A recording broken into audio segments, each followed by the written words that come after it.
We're often told to dream big from a young age, so I'm following that advice and piecing this one together brick by brick. Here's hoping it holds up as planned. I've been into making stuff for as long as I can remember, and I've been fortunate enough to share that passion with my son.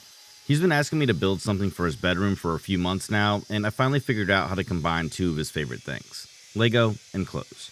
Okay, maybe clothes aren't one of his favorite things, but they're getting more important to him as he gets older.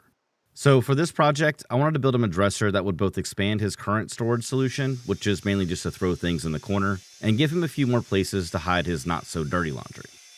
When I considered what materials to use for this chest of drawers, I opted to go with hard maple plywood. This is mainly because it's incredibly stable, just like Lego, but it also saves me a lot of time from having to make panels. Plus, it's a lot lighter than its hardwood counterpart. It also has the added bonus of matching the loft bed I built from about a year ago, so win-win. So here I'm just breaking down those plywood sheets from my oversized slices to my final width. I prefer to do that at the table saw because I feel it's a little bit more accurate than my track saw. But before I start stacking more pieces onto this build, let's take a look at what we're going for. Now, it's normally at this point that I would show you guys an animation of my final design, but I felt like it was more apropos to model the actual inspiration. The piece I'm building is going to be a 1:24 scale replica of this Lego dresser. It will feature 6 drawers with integrated pulls and be comprised of 2 smaller 1x4 bricks and 4 larger 2x4 bricks. The studs themselves are going to be made from hardwood, but more on that when we get there. Since I'm working with plywood for this project, I need to edge band all my outside facing edges. So the next step in the process is to go ahead and mill down all the maple I'm going to use for the edge banding. And I'm going to mill all this lumber down to 3/4 of an inch, which will give me about a 32nd of an inch overhang to work with, since 3/4 inch plywood is actually 23/32 or 18 millimeters thick. When it comes to edge banding, there's a lot of different routes you can take for the process, and over the years I've taken just about all of them. For this project, I feel it's a lot easier to start with my edge banding attached, then do the casework. Sometimes I like to build the casework, then attach the edge banding after, but when it comes to miters, I think it's a lot faster and more accurate just to attach the edge banding first. And that's because nailing the miters after the fact can be a bit more challenging and time consuming. So if you're working on casework with miters, edge banding those panels first can really save you some effort. To attach the edge banding to my boards, I'm just going to use a bit of wood glue and a few pen nails. Once I have all my edge banding attached, I can head over to the router table and set it up with a flush trim bit. I like to use a scrap piece clamped to my fence to ensure that the bit is flush to the face of my fence. It's also necessary that your fence have a gap at the bottom for your edge banding to fit under. This ensures a nice flush cut. The last and maybe most crucial step is to make sure that you keep pressure against your fence and don't wobble while making the cut. If you do, the bit will probably take a chunk out of your edge banding, and odds are that it'll be on the outside edge of the top of your cabinet. That's just the luck of a woodworker. Don't worry, you can make it a feature. Once all the edge banding is flush cut, there might be a hair of an overhang remaining, but it's easily knocked down with a random orbit sander. From there, I'll fill in my pinholes and sand the outside edges with an edge sander to clean up any remaining saw marks. Next, it was on to cutting the miters for the case. So over at the table saw, I'm just going to set my blade to 45 degrees and use my miter sled to hold my workpiece.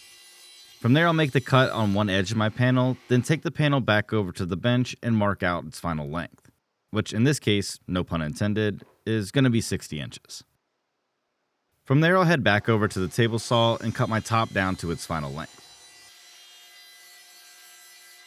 Once I have the top at its final length, I'll go ahead and make one more cut along the bottom, match up my 2 miters, and then mark out the length for the bottom panel.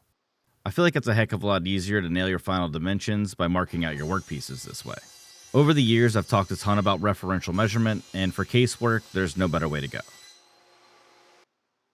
So with the top and bottom panels all marked out, I could repeat those same steps for my 2 sides, with the main difference being that this time I get to use a stop since my side panels aren't quite so long.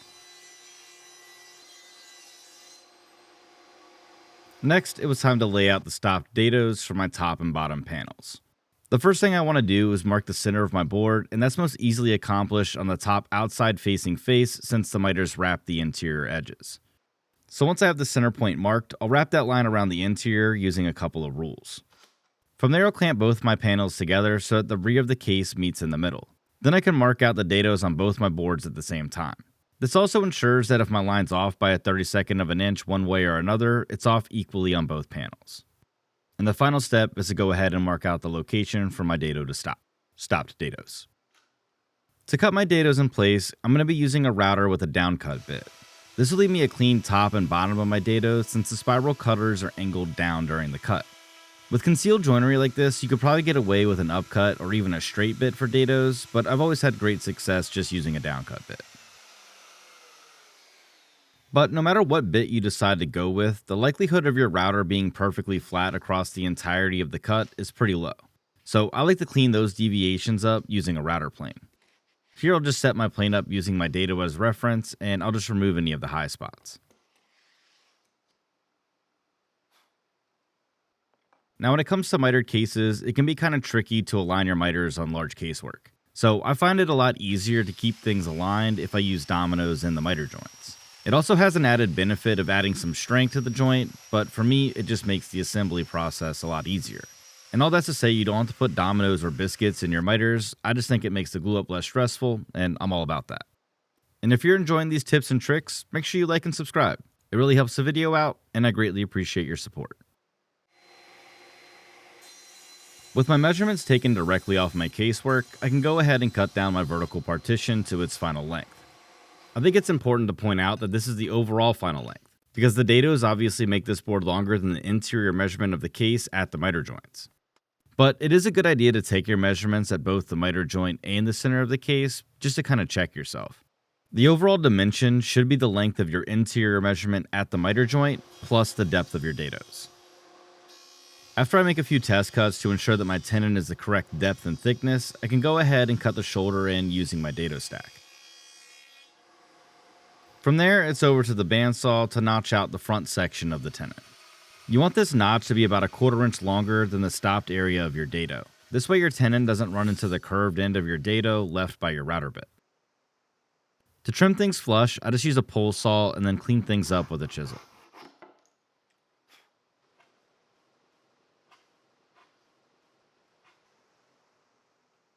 Next, I'll take the vertical partition over to the case and just use a shoulder plane to finesse the fit of the joinery. I always aim for my joinery to be slightly too tight off my machine tools so that I can clean things up with hand tools. I just feel like it makes for a better fit. It's kind of like when my son asked me what I used to play on my iPad when I was a kid. And I just told him, son, I used to talk into the fan to sound like a robot. The last step before I could get this case glued up is to cut a rabbet into the rear interior edge of my outside panels. In a case like this, the rear panel does a lot to prevent racking since there isn't a ton of internal structure. With the rabbets in place, I could move on to the glue up. When gluing up casework, as I mentioned, the dominoes do a lot to help with alignment and hold things up during assembly. To double down on that though, I also like to use some clamping squares to help hold things square. From there I'll toss on a couple clamps at each joint to help keep things nice and tight while the glue dries. With the case assembled, it was time to install the drawer slides. And it's probably no surprise to regular viewers of the channel that I'm going to be using Bloom's soft close slides for this chest of drawers. To install them, I just use a scrap piece of plywood to hold my drawer slides level and at the correct height. Then I'll pre-drill and drive in my mounting screws. Full disclosure, I installed these drawer slides in their inset alignment, so I did have to go back and flush them up later on, but the process is the same nonetheless. Next, it's time to build the drawer boxes. So the first thing I'm going to do is take my dimensions directly off the width or space between my drawer slides. I do this off my actual workpiece rather than the plan. This way I'm sure all my measurements are correct. It's also important to check both sides of your case, as there's a chance your drawer slides aren't the same width on both sides. This allows you to correct that error when building your drawer boxes. Fortunately, my drawer boxes were spot on for both sides, so I didn't have to worry about it, but it's still an important step. So with the measurements in hand, I could go ahead and cut down my drawer box parts. Once I have the panels ripped down to their final height, I can set up the crosscut sled and cut them down to their final length. Since I'm using 1/2 inch plywood for my drawer boxes, my plan is to use rabbet joinery to conceal the edges. So my side panels are going to run the full length of my drawer sides, which in this case is going to be 15 inches, and my drawer fronts are going to be a 1/2 inch wider than the overall width of my sides. This will allow the front and rear panels of the drawer box to overhang the sides by a 1/4 inch on each side and nestle snugly into the side panels. This also gives a cleaner look from the side profile of a drawer since there won't be any visible joinery. I go back and forth between rabbeted drawers and dovetail drawers, and it's kind of a toss-up to me which one I like more. but I'd love to know your take on it, so let me know down in the comments if you prefer a dovetail or a rabbet more. If you're more of a fan of the classic dovetail drawers, start your comment with dovetail. And if you're a fan of the cleaner look of rabbeted drawers, start your comment with rabbet. As always, if you start your comment with dovetail or rabbet, I'll reply to you first because I know you're paying attention. But the drawer side joinery wrapped up, I could move on to cutting the grooves for the drawer box bottoms. To do that, I'm just going to use a flat grind blade over at the table saw. Since a standard table saw blade is an 1/8 inch cut, I'm going to have to take 2 passes to create a groove wide enough for the 7/32, or more commonly known as 1/4 inch ply. To hold my workpiece down against the blade and saw it against the fence, I like to use a combination of featherboards for this process. And to save both you and I some time, I'll go ahead and speed things up. I just wish these editing tricks would work in real life so I could skip processes like the line at the bathroom, DMV, and wait at the doctor's office. That's time we'll never get back. Next, I could cut down the drawer bottoms. The easiest way to get that dimension is to measure the interior of your assembled drawer box and then add a 1/2 inch, which should give you perfect fitting drawer bottoms every time. Over at the bandsaw, I can notch out the rear panel of my drawer boxes to make room for the drawer slides. Undermount slides require the drawer boxes to wrap around the drawer slides at the rear, so cutting these notches now is a lot easier than doing so once the boxes are assembled.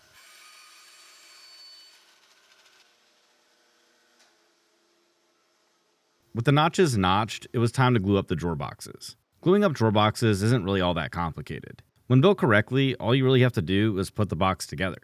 So what I'll first do is apply a little glue to the rabbets, then slide on my bottom panel and pop on the back and sides. From there, I'll add clamps to each one of the joints to make sure it's nice and tight, then allow the glue to dry for about 30 minutes, and repeat. It's a lot less frustrating than the 5 minutes I spent searching for my phone last night using my phone's flashlight. Just saying. With the drawer boxes out of clamps, I could drive in the mortises for the rear pins, then attach the locking hardware. I really like using this jig for attaching bloom hardware, and I get a ton of questions about it, so if you're interested in getting one for yourself, I'll leave a link down in the description. It really does take the guesswork out of the process, and makes mounting hardware for these drawer slides a heck of a lot easier. So with the hardware attached, I could pop the drawer boxes in place and check out the soft close motion. Yep, still gets me every time. From there, I was on to the drawer face panel. Now earlier when I was cutting down my plywood, I cut down 1 sheet oversized for all my drawer faces. I want this sheet to be a continuous grain panel across all my drawer fronts, so once I have the dimensions off my casework, I can head over to the table saw and cut down the panels. Obviously, I don't want this panel to be exactly the height and width of my cabinet face because material will be removed between the cuts. For this project, it was also a bit more challenging because I was trying to make sure that everything scaled appropriately for my Lego dimensions, so I needed the panels to be pretty precise. The third factor to consider was that because I'm using plywood, I also need room for my edge banding, which is going to be an additional 1/16 of an inch for each panel, because I'll be adding a 32nd of an inch of edge banding to each side of the panel. So, needless to say, I really needed to make sure that my math was mathing at this point. With all my parts trimmed out, I can go ahead and assemble the drawer face panel and attach it to my carcass using some blue tape. Now I had a slight concave in my 2 case sides at this point, so to address it, I'm going to cut down and pop in my rear panel, which should straighten things back out. And I feel like that's an important observation to make, because there's definitely a point in my woodworking career where I would have just adjusted the width of the center drawers to compensate for that curve. And once the rear panel was popped in place at the end, it would have made my drawers too narrow. So when you're working with large casework, if there is any deviation, it's essential to have all your structure in place before making dramatic alterations to your workpieces. So with the rear panel in place and that slight crisis averted, I could move on to the edge banding for the drawer face panels. Unlike the casework, here I'm going to be using pre-glued edge banding. This stuff comes on rolls starting at 50 feet and can be matched to any lumber species of your choice. So the first step is to measure out your length, and I just like to do that by referencing my workpiece. From there, I'll just trim it down with a pair of scissors, then I'll use an iron set to its highest setting to apply heat along the length of the edge banding. I like to test every now and then just to make sure that it's scorching hot to the touch, and that's how I know the glue is activated. Once I'm sure it's hot enough, I use a J-roller to apply even pressure across the strip. At this point, my edge banding is going to overhang all 4 sides of my board, so to trim it flush at the ends, I'm just going to use a chisel and a mallet. It's essential to hold your chisel as vertical as possible when making this cut to avoid any extra material hanging off the end. You also want to try to get it as flush as you can with the edge of your board so that you don't leave yourself with an awkward angle. Once I've removed just the tip, I can head over to the router table to flush trim the sides. Luckily, I've already set up the router table for this procedure since I had to do it for the casework edge banding, so this process looks identical. One thing to watch out for is splintering. Hard maple likes to run with the grain when cut, so this edge banding will occasionally chip out. If that happens, you may have to start over again, so just be mindful and accept it as part of the process. I guess a short prayer to the woodworking gods beforehand wouldn't hurt either though. Again, just like the thicker edge banding, there will be a hair of an overhang remaining that is easily cleaned up with some 150 on the ROS. Once all 4 edges of the edge banding are flush with the faces, I can head back over to the bench and reapply the final 2 side strips. When thinking about edge banding and overlap, I like to make my final strips the ones that people will see most frequently, if that makes sense. So in this case, I feel like the side edges of the drawers are going to be seen more often, and therefore I make those strips overlap the upper and lower ones. Trimming the tips flush here goes exactly as it did before, only this time I'm slightly more careful to make sure things are dead on. And once the excess is removed, I can head over to the router table to finish trimming things flush. The final step is to sand both sides down with 150, and the drawer face panels are edge banded. Is that a word? It sounds like a word. We'll call it a word. Nice. Now we're on to what I would consider the most challenging part of this entire build, and that's going to be the studs. And I'm not talking about myself. Rather, I'm talking about the individual locking pins that make Lego so iconic. When I considered how to approach this in the shop, I had a couple different thoughts. One of which was to create some laminations to get to my final thickness, but I felt like it was going to be a lot more work to get there, so instead I opted for using some 8/4 hard maple, and that's what I'm milling down now.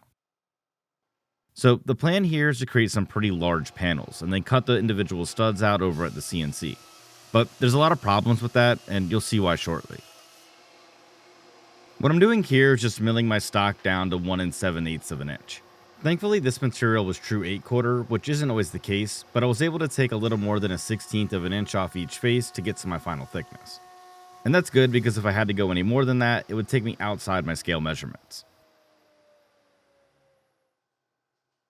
With my stock all milled down, I can head over to the table saw and rip a clean edge on all my boards. At this point, I'm just aiming for all my boards to be as wide as possible. So before I do this process, I like to measure and mark the max width on all my boards. This way I can stack them in ascending order and just nudge the fence over as I go. For me, this really speeds up the process. Next, it's time for the glue up. And I'm going to be making 3 total panels for this project, even though I really only need 2. And that's because I'd rather make that 3rd panel now rather than having to go back and do it later. For 1, it gives me a good safety net in case there's a mistake, and 2, it saves me a little frustration of having to go back and do this when a mistake occurs, which undoubtedly would be in a bad mood. Sometimes it's good to be prepared, just like when I start a phone call by saying I only have 5% battery left so I can hang up whenever I want. Once the panels are out of clamps, I can use a glue scraper to remove any excess squeeze out. Now, as always, I've muted that section of the video because the sound can literally make your ears bleed. Not all heroes wear capes. From there, I can give everything a quick sanding up to 150. This is just to even out those glue seams in preparation for the CNC. Then it's over to the table saw to square up the ends. Now, normally I wouldn't worry too much about trimming down the ends for parts I intend to cut out of the center of a panel, but these panels are pushing my CNC to the limit as far as size goes, so I need every inch I can get. And this is where things kind of start to fall off the rails. Setting up the CNC went as expected, and I just used some double stick tape to hold my workpiece down while I made the carve. But because this is a rather chunky piece, I'm not able to cut all the way through with the bits that I have, but I tried anyway. Gotta be persistent. And 3 times in a row, the CNC failed miserably to make the cut. So it was at this point I had to call an audible and change my approach on how to cut these studs out. My options were to wait for a longer reaching bit, which was going to take about 2 days to arrive, or I could do a more involved process and partially cut out my workpieces at the CNC, then finish them up by hand. In this case, I chose to go with the latter, which ultimately meant more work for me, but I felt like it evened out with less downtime. Now, I'll be the first to say that I'm not a CNC master by any means, so this project was a bit of a learning experience for me. I tend to use my CNC on smaller pieces and to speed up my template making, but I'd love to explore CNC projects that are more involved in the future, so even though there was some mistakes made, I feel like they were experiments worth testing. There's also a ghost in the machine effect that I feel like all CNC owners are aware of, and sometimes things just don't come out or work out even though all the settings are correct. I mean, the other day I unplugged my router and my neighbor yelled, "Damn, the internet's out." Stronger passwords. So after I chopped all my studs out as pairs with a jigsaw, I took them over to the bandsaw and trimmed off the excess. Here I'm aiming to get as close as I can to that cut line without going over. At the router table, with the same setup I've been working with, I could flush up the overhang. Now the main thing I was worried about here was any kickback or getting my phalanges too close to the bit. But I found that if I wedged my bit between the fences, it was really unlikely that I was going to apply too much force and take a chunk out of my workpiece or myself. And during this entire process, I never had any kickback or felt unsafe at the router table. As always, it comes down to your own comfort level in the shop. So if a process like this one, or any other for that matter, makes you nervous or concerned, I recommend always trying to find a route that you feel is safer. And when it came to flushing up the pulls for the dresser, I actually built a small part sled to hold my workpieces while I templated them out. This is because the area where I could place my hands was reduced by half, and I had to use an additional template to continue that circumference along the pull side of the stud. So after about 3 hours of running in circles, the studs were ready for 8 hours of sanding. But don't worry, we're going to skip that part. Instead, we'll just pick things up by trimming down the bricks for the dresser feet. These are going to be created as 1x1 Lego plates, which I personally think is a fun way to reinforce the design. I've talked about this quite a bit, but anytime that you can emphasize aspects of design elements within a piece, I think you should go all in. It really adds to the design concept and also makes things feel more fun, which in a design like this one, I feel is really important. Next, it was time to route in some relief mortises for those studs to sit into. I first cut a quick template over at the CNC, then popped in a 1/2-inch down cut bit along with a bushing into my router. This will help me clear out the majority of the waste, and then I'll come back with a flush trim bit and a palm router to clean up the edges. Now, if I had more faith in my abilities at the CNC, I'd probably do this entire process with that machine. But as we saw earlier, that's not the case, and I feel way more comfortable being a human CNC instead. But no matter which route I took, pun fully intended, I was always going to have to clean up the half-moon areas of the poles. So with the template attached as a guide, I just used my marking knife and a chisel to even up the corners. To attach my studs to my drawer faces, I'm just going to use a smidgen of wood glue and some pen nails. This again is one of those processes that I could have taken a couple different routes on, but I felt like glue and nails were both the fastest and easiest way to approach this problem. The only other real issue I came across here is that because I had to sand back a lot of the burn marks on the studs, a few left me with some gaps in the joint. So off camera, I tediously went through and filled those in with some wood filler to make those areas more seamless. In all honesty, I probably could have skipped that process and it would have turned out just fine, but the perfectionist in me just wouldn't allow it. That guy's a pain in the ass. But I will say at this point, I was getting really excited about how these guys were looking.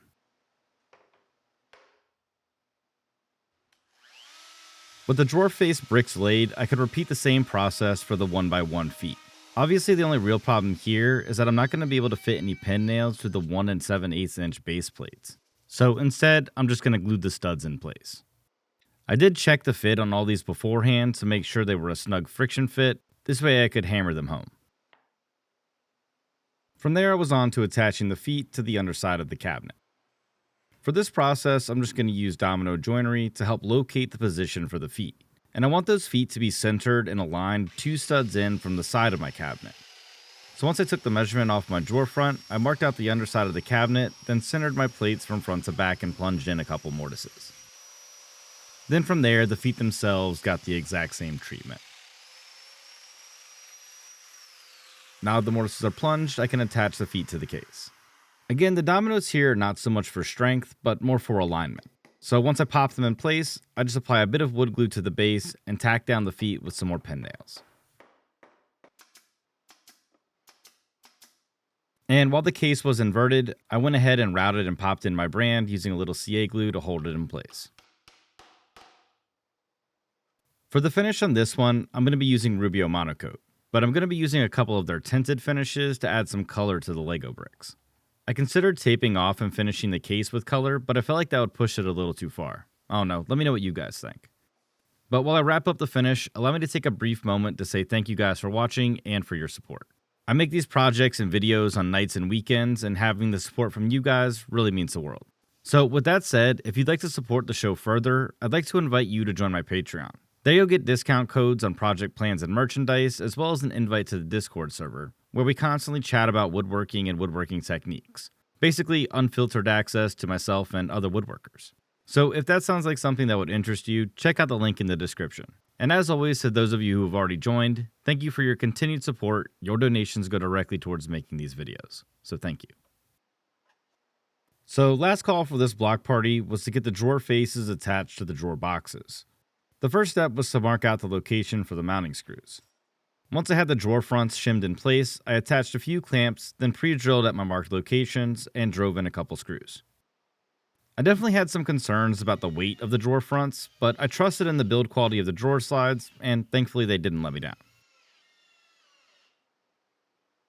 And just like that, everything clicked. So let's check out those glamour shots.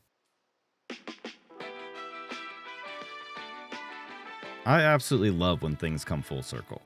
Since I was a kid, I found Lego to be an incredibly fun, creative outlet. And now that I'm older, I get to watch my son sharing that same joy. And I mean, as a woodworker, at its simplest form, I build complex structures piece by piece. It just so happens that this time it's an actual Lego, which is pretty cool. I love how simple this design is overall. The integrated pulls are so subtle, yet they work in every way possible. And the tinted bricks elevate that childlike quality that's needed for a piece of furniture like this. Not to mention that from a purist perspective, making a scale model of my Lego model is a dream come true. If you want to see my son's initial reaction to this piece, check that out over on Patreon. But if you're looking for another woodworking journey, check out this video next. Subscribe so you don't miss the next one, and as always, I knew this would work, and I'll see you next time.